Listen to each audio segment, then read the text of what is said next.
Stop scrolling. Pause that thumb. There is a secret people do not want you to know. It hides behind smiles. It hides behind compliments.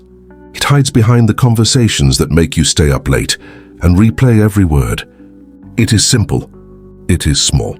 It will change how you feel about yourself. You have been taught to look outward for answers. You look for texts, for likes, for matches, for the next green bubble. You think the problem is what she said or what she did not say. You chase. You perform. You explain yourself. You become less of who you are. You do this because you fear being alone with your thoughts. You fear your own silence. That fear is the secret's doorway. Walk through it with me. Not to judge, not to blame, to see. Imagine a late night. Your phone lights the room. You type a message. You think of all the things that could make her respond. You pick a line that felt clever earlier. You press send. Then you wait. Seconds pass, minutes, an hour. Your chest tightens. You scroll the conversation again. You tell yourself to be patient. You tell yourself not to care. The message is read, no reply. You feel it. A small burn under the skin, a hollow place opens. You decide to send another message. It is calmer. It is funnier. It is needy. You tell yourself this time you will be honest. You tell yourself this time she will see you. She replies hours later with a polite line. The conversation turns neutral. Your hope drains. The story you told yourself about what this could become dies in small drops. Why does this break you? Because you traded your internal scorecard for external validation. You gave away control over how you feel. You allowed another mind to set your mood for the day. That is not her fault. It is a condition you accepted. You trained this pattern. You repeat the pattern because the relief of a reply is immediate. The relief feels like victory. That victory is cheap. It does not make you whole. It makes you brittle. There is another way. It is quieter. It is not flashy. It does not promise instant gratification. It promises something deeper. It promises authority over your inner life. It promises freedom to be yourself without needing permission. This is where Stoic practice helps. Marcus Aurelius said this, in a line you can carry. You have power over your mind, not outside events. Realize this and you will find strength. Those words are not a lecture. They are an instruction. They are a lens. If she does not reply, you do not lose your center. If she is kind but distant, you do not collapse into explanation. If she asks to keep things casual and you want commitment, you know how to stand clear with dignity. This is not cruelty. It is clarity. It is control. It is self-respect. But Stoicism alone can feel cold. You also need practical psychology. You need to see how attention works. You need to see how value is signaled and how scarcity distorts judgment. When you combine both, you get a map. One side of the map shows what you can control. The other side shows the patterns people play. Use both. Use both and you will not be led by your urges. Let me show you with a scene you already know, but that we will make new. It is Friday night. The bar is loud but empty feeling. You stand near the mirror in the bathroom. You look at your face. You study the lines. You recall a woman who laughed at your joke 2 weeks ago. You tell yourself you will go talk to her. You practice a line in the mirror. You walk out. You find her at the edge of the room. The conversation is warm for 5 minutes. Then she glances at her phone and says she has to go. She leaves with a promise to text. You walk home hoping. That hope becomes a slow hunger. You want to push for the promise. You call, you text. She answers sometimes. She answers late. She answers with cool energy. You feel small in the gaps. You start to behave differently. You laugh too loudly. You buy things. You plan trips. You schedule your life around an unclear signal.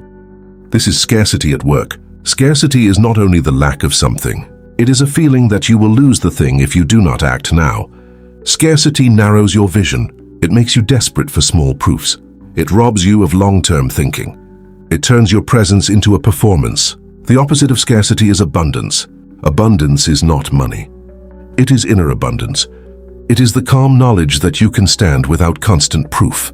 The man who holds that is magnetic in a quiet, undeniable way. He says less. He shows more. Women notice this on a level that is not always conscious. They feel steadiness. They feel a man whose worth is not negotiable. They feel safety. Here is the first clear insight. Your value is not what she says about you. Your value is what you decide inside. Stop auctioning yourself to the highest bidder. You do not need her to confirm your worth. You already have it if you own your day, your habits, your health, and your word. Insight number 2. Attention is a currency. Where you put it changes who you are. If your attention goes to texts you did not receive, you become smaller. If your attention goes to your work, your body, and your friendships, you expand. You do this by design. Set limits. Protect your mind like you protect your wallet. Let me give you a real case. A friend lost his job 3 years ago. He told himself that if he could find a partner who saw him as reliable and steady, everything would be easier. He dated hurriedly. He accepted the first person who offered warmth because he feared being judged as a failure. He explained his situation. He apologized for his past. He became small in his explanations. The relationship ended. He felt then that both his job and his relationship had failed him. He made one change. He stopped telling himself stories that made him powerless. He started morning work that did not depend on other people. He trained at the gym 3 times a week. He decided to be specific about what he wanted in a partner, and he waited. He stopped reacting to every message. He set short boundaries. He told one woman he liked that he needed time to think, and then he stayed silent for 24 hours. He did not beg. He did not explain. She came back with clarity. They matched on terms that felt fair to him. That is not magic. It is deliberate practice. It is the skill of holding yourself steady, of letting scarcity pass, of choosing abundance inside. Insight number 3. You will read signals wrong. You will confuse kindness for availability. You will confuse attention for affection. People are messy. They are human. They have needs that change. Your job is not to rescue another person by reshaping yourself. Your job is to be honest about what you want. Speak it calmly. Watch how they respond. Their response will tell you everything. This brings a practical rule. When someone offers you a relationship, give them one clear test, not a trap, a test of clarity. Give them a small request that matters to you. Something simple, a consistent text, a plan for the weekend, a real-time commitment. Observe their follow-through. If they show consistency, invest. If they do not, stop polishing the story in your head so it fits the outcome you want. Respect the real pattern. Now a training you can do tonight. First step, a 1-hour reset. Go quiet, no social feeds, no messages. Sit with a notebook. Write 3 things you control that matter. Keep it small. Your sleep tonight. 1 workout this week. 1 send of quality time to a friend. Now pick 1 thing you will not bend over for. A late-night reply that means nothing. Hold your line. Hold your quiet. Notice the pull to fill silence. Notice the satisfaction when you do not. Second training, pause practice. When you feel the pull to respond to a text that unsettles you, pause, breathe, count to 3. Do not respond. Wait until you feel calm, then respond in a way that preserves your dignity. This is not manipulation. It is self-management. You are showing you can be steady under pressure. Third training, the 24 to 78 hour rule. When a choice matters, do not decide in a moment of heat. Sleep on it. 24 hours is the minimum. 72 is better. If the matter is about trust, give it up to 78 hours. Use the time to gather facts. Use the time to see patterns. Use the time to hold your standard. You will feel awkward at first. You will fear losing her if you step back, you may. You may also find that scarcity did the doing, not you. You will find that when you do not chase, you either attract people who match your standard or the people who do not get filtered out. Both outcomes are good. One frees you to build. The other saves you time. There is a deeper layer here. The world rewards presence that is calm. It respects people who are not fragile. Think of a man at work. He does his job. He speaks when needed. He owns mistakes. He shows competence. He does not perform constantly to be liked. Over time, people trust him. The same applies in close life. Calm competence is always rare. It becomes attractive because it signals reliability and restraint. Do not mistake this for emotional distance. The point is not to be cold. The point is to be solid.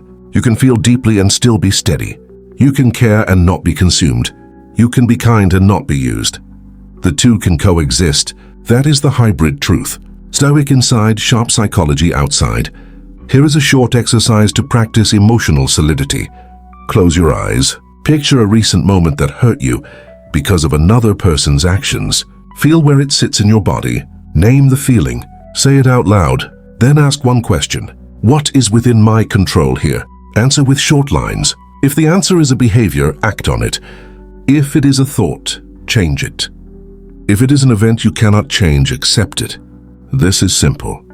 It is hard, it works. Now a principle you must understand. People reveal themselves through repeated behavior, not single acts. One cancellation is not a pattern. 100 small cancellations are. One message that feels cold could be a bad day. A month of low effort is a signal. Train your eyes to see patterns. Do not let your hope blur them. Let me give another real scene. You told a woman about an idea that mattered to you. She nodded. She smiled. She promised support. Months pass. The support never arrives. She is busy. She is there in words. She is not there in action. You find yourself explaining what you need. You grow resentful. She grows distant. The relationship breaks. You feel bitter and misled. This breaks because you accepted talk as proof instead of action. Talk is cheap. Action costs something. Action requires time, effort, and sometimes sacrifice. Test for action. Ask for a small joint task. Watch if she shows up. If she does not realign your expectations, there is a moral here that is not moralizing. It is practical. If you want to be seen, act in a way that makes you visible. If no one matches you, do not lower your standard. Raise your life. Raise your habits. Become the man who does not rely on external patches to feel whole. Build the work and the work will build you. You will ask, how do I stop caring so much about what she thinks? Start with your morning. Own it. Wake at a time you choose. Move your body. Eat something that fuels you. Do one thing that is only for you. That builds inner credibility. Credibility inside spreads outward. People feel it. They respond to it. Another practice, the honesty script. When you want clarity from someone, use 3 lines. Line 1, state the fact. Line 2, state how it affects you. Line 3, state your boundary or request. Be calm, be brief. This keeps emotion from turning into drama. It forces clarity. It gives them room to be honest too. You will be tempted to manipulate these tools. Do not. The point is not to game someone. The point is to game yourself out of patterns that harm you. Use these practices to align your life with what you truly want. There is also a darker truth. Some people will use your steadiness to get what they want without reciprocating. You will meet them. They are skilled at reading human softness. They know how to wear praise as a mask. They will be charming. They will disappear when they must give. Do not confuse charm for character. Value is shown over time. Trust time. One psychological principle will help you here. It is simple and sharp. People will value what they earn. If you make yourself too easy to have, you reduce the need to earn your place. Create appropriate distance. Let those who want you step up. People who truly value you will make an effort. That effort is the currency of respect. Now a final story to tie this together. A man I know was once furious at life. He chased approval in all directions. He thought he needed it to be whole. He burned energy on people who gave little. One morning he read a short passage from Marcus Aurelius. He did not feel anything at first. He kept reading. He began a habit. He cut his phone use. He stopped sending apology texts that drained him. He stopped explaining himself to people who would not explain themselves back. He started showing up to work, to the gym and to his friends. Months later, he met someone. She was not a star. She was steady. She answered. She planned. She did the small things that matter. He did not win because he tricked her. He won because he built a life that invited her at the right level. That is how this works. It is slow. It is steady. It is honest.